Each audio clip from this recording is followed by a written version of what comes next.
We're so used to thinking of computer viruses as just cold, hard lines of code, right? Like dead math. But what if we've been looking at this entirely the wrong way? What if the digital threats we face every single day are actually behaving exactly like living, breathing, biological diseases? Well, in this explainer, we're going to merge the hospital ward with the server room. We're mapping out the wild and, frankly, terrifying evolution of organic and virtual infections side by side. We are talking digital pathology. And trust me, once you see this connection, you are literally never going to look at your computer or your own immune system the same way again. Okay, let's dive straight into this. Section 1, Organic and Virtual Infections and the Unseen Connection Between Them. So a rootkit is essentially the neurosyphilis of the digital world. Yeah, I know that is a seriously jarring comparison right out of the gate. But when a biological pathogen like syphilis goes untreated, it eventually hits its late stage, neurosyphilis, where it actually burrows into the central nervous system. It attacks the brain. It fundamentally compromises the very core of the human machine. Well, over in the digital realm, a rootkit does the exact same thing to a computer. Let's define what that actually means for us. A rootkit is a digital threat that hides deep in the kernel. And the kernel, that's the absolute core of an operating system. It's the brain. It's the central nervous system that dictates how literally everything else in the computer functions. So when malware reaches this foundational level, it essentially rewrites the rules of reality for that machine. Because it controls the core, it can just lie to your antivirus software. It can say, hey, everything's perfectly fine down here, while it's silently extracting your data. And much like neurosyphilis is notoriously difficult to treat once it hits the brain, a rootkit is practically impossible to remove. A lot of times, the only cure is to completely wipe the system and just start over from scratch. Let's move to and see how this builds in Section 2. We're looking at the life cycles of digital pathogens and how these infections spread. Think about a highly contagious biological pathogen, like an airborne flu virus. Its entire evolutionary goal is just to spread as rapidly as possible from host to host, right? Exploiting a cough or sneeze to travel across a crowded room without needing any conscious help from the victim at all. Well, the digital equivalent of that is a worm. Operating on the exact same biological principle, a worm doesn't need you to click a file. Once it breaches a network, it just autonomously crawls through the system, exploiting vulnerabilities to jump from machine to machine, blindingly fast. It is the perfect digital equivalent of a highly contagious airborne outbreak. Then you've got stealthy biological invaders, like malaria or certain bacteria that chemically camouflage themselves. They actually trick the body's cellular walls into opening the gates and letting them inside by disguising themselves as harmless or even beneficial proteins. In the digital realm, we face Trojans. Named after the famous wooden horse, obviously, a digital Trojan relies entirely on deception. It presents itself as a completely legitimate software update, or maybe a free game, or an important document. The computer, and you, the user, willingly open the door, bypassing all the outer defenses, only to release the malicious payload once it's safely inside the system. Now, what's really interesting about this slide is we're looking at the ghosts of the medical and digital worlds. Because in biology, some pathogens exist completely asymptomatically. They hide quietly in the bloodstream without triggering an immune response, leaving basically no immediate physical markers. Their digital twin? That's fileless malware.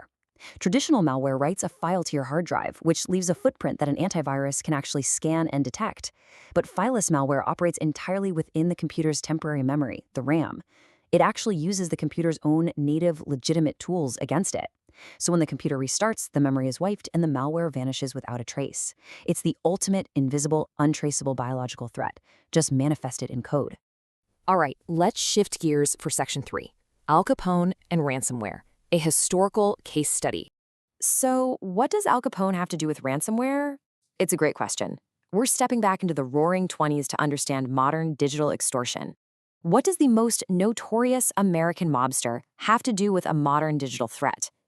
You might be thinking it's all about organized crime or extortion rings or holding businesses hostage. And, well, while that's totally true on a sociological level, the connection we're making today is deeply physical and deeply biological. The absolute irony of Al Capone is that he wasn't ultimately taken down by Elliot Ness or in a hail of bullets. He was taken down by a microbe.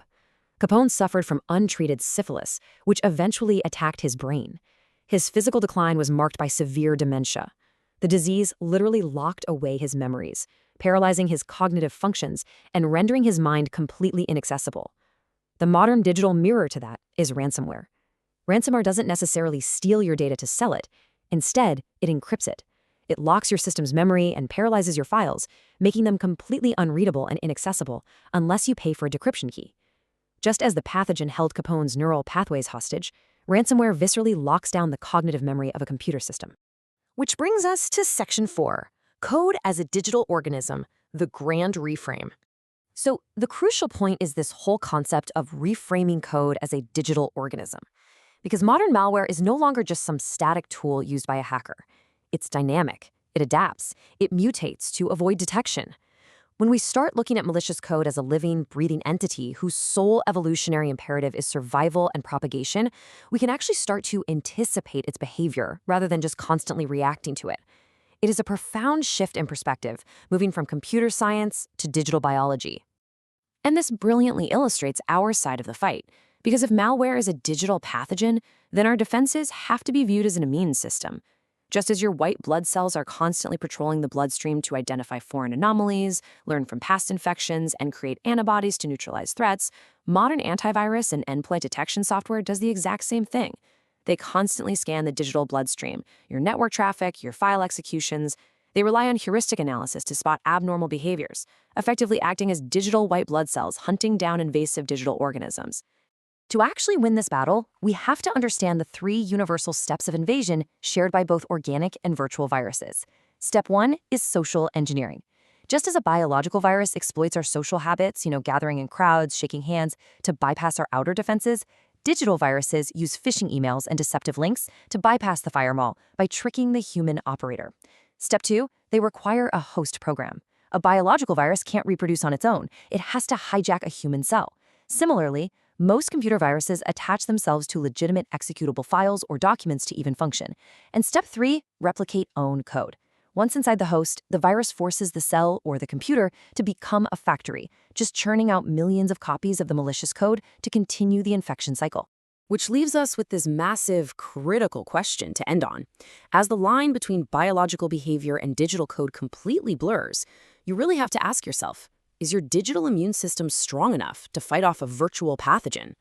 Understanding the threat is always the first step to building immunity. Keep your systems updated, keep your digital hygiene pristine, and always remember that in today's world, your computer doesn't just process data, it fights for its health. Thanks so much for joining me for this explainer, and stay safe out there.